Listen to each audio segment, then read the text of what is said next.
बात बताइए, इतना गर्मी में आप कितना सारा अंडा खा गए, अब मुर्गियों खाने के लिए छटपटाए हुए हैं। इतना गर्मी कहाँ जाएगा?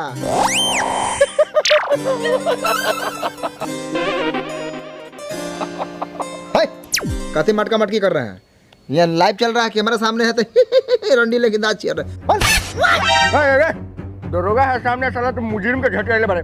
पहले कैमरा बंद कर। हट हट हट। भाई कैमरा बंद कर बंद कर। सुनिए ना सर, आप कैमरा बंद नहीं करवा सकते हैं, समझे? ये हम लोग का अधिकार है। सर पूछिए, सवाल पूछिए, आप क्या कैमरा बंद करवा रहे हैं? बताइए। बोलिए, आप क्या मतलब बोलिए, बोलिए क्या मतलब बताइए ना, बोलो।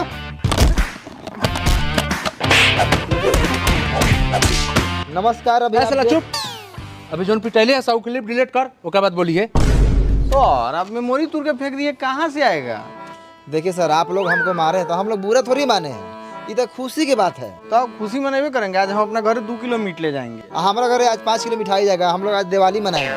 पुलिस से पिटाना छोटा मोटा बात थोड़ी है। सही बात है सर। हम लोग तो चाहते हैं कि पुलिस हम लोग को दौरा दौरा कर रोड पे गोली मार दे ताकि हम लोग वायरल हो जाए। बुरा बात मानने वाला नहीं है, अच्छा बात है सर। ये तो 5 गोरा के बीच में रहेगा। बस किसी से बोलिएगा नहीं कि घपाघप टीवी वाला के मारे थे सर, ये बात नहीं बोलिएगा। नमस्कार, मैं हूं बोकू चंद। अभी आप देख रहे हैं घपाघप टीवी चैनल। मेरे साथ एक मुर्गी का आरोपी पकड़ाए हैं। क्या नाम हुआ आपका? चिकना चौहान।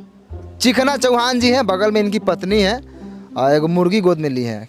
क्यों केस किए अपने पति पर? हमरा बबनी के मार के खा जात लकई चारवा भोरगवा छिंदरावा। अच्छा, एक बात बताइए ना, आप चोरी की है ना छिनराई की है ना मर्डर की है, तो यो आपका मेहरारू आपको पुलिस से पकड़वा दी का है चिकना चौहान जी? वो तो चाहते बा कि हम जेल चल जाए, कि दूसरे मर्दा के फंसा के अकेला माजा मारी। सही बात कहत नहीं उन्हें लकड़ी।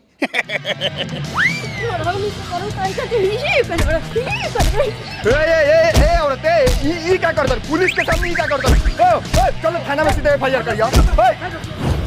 अभी हमारे साथ एक औरत जुड़ गई है, 5-6 हाथ के लम्बा धरीन गोर बुराक, और पता चला है कि है गर्मी में इनका मर्द छोड़ के भाग गया है। मर्द कहते हैं कि भतार? मरद कोई चाहे भतार देख के तो दशा करबे को चाहवा। अच्छा, क्या छोड़ के भाग गया? वो थोड़ा छूट गया था।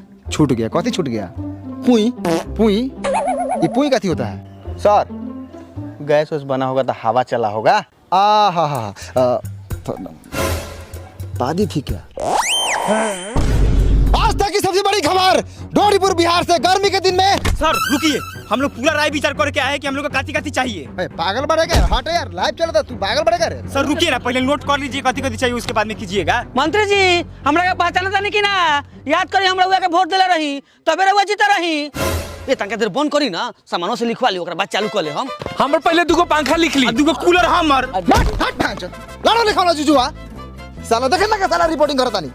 ए कम कर बोला रोत लेवे दे रिपोर्टिंग बोली रहुआ रे साला रे, ई सरवा पहले औरतिया के सामान देवे के फेर में साले धर्म टंगड़िया फाड़ दे हम बीचे बीच। लिख साला पहले हमनी के सामान।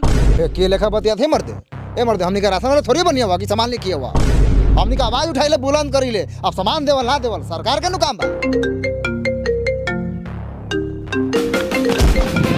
धोइले रह लोगन, लागत सरकार के फोन होता न तो मने कर दी तो सरवा जेउ सामान मिले वाला रही वो ना मिली। ए पागल ही बहन चोद गाई, हमरा लगे सरकार के फोन काहे लाई रे? ला मेहड़ू का फोन होता। हां साले, तोरा बारे में जान गेल रानी कि तोर कहां तक पहुंच बा। सरकारी आदमी बारे तो तोरा पावर तो होबे करताऊ। डायरेक्ट फोन काट के मोबाइल बंद करा, पाकिट में रख के देखा तनी कोई साला बतिया ले होता। ये तो निकाउना ग्रह के आदमी बारा मर दे, ये दुनिया के नहीं खा लोगन का। ये तो कैसे बतियाता रहो?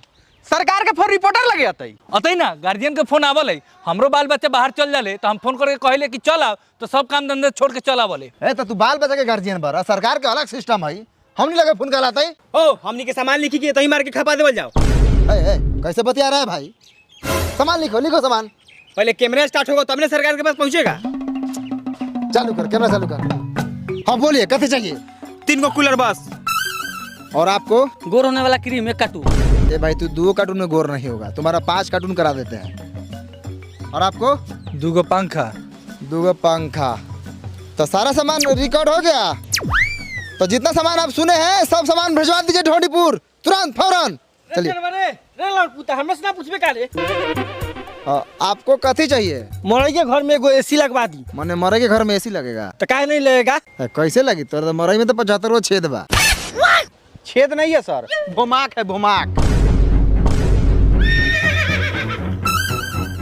तो अभी आप देख रहे थे एगो गरीब का घर, और यहाँ पे आप लोग आगे मत बढ़िएगा, हम दिखाते हैं पीछे से आइए पीछे से दिखाइए, पूरा कैमरा का आगे मत बढ़िएगा आप लोग, बस हम दिखा रहे हैं पीछे से ताकि पूरा फ्रंट दिखेगा। इधर आइए, इधर आइए, इधर आइए, इधर पीछे आइए, पीछे आइए, भाग भाग भाग। बाप रे बाप, ये सर्वपति बोले, अरे बाप रे बाप।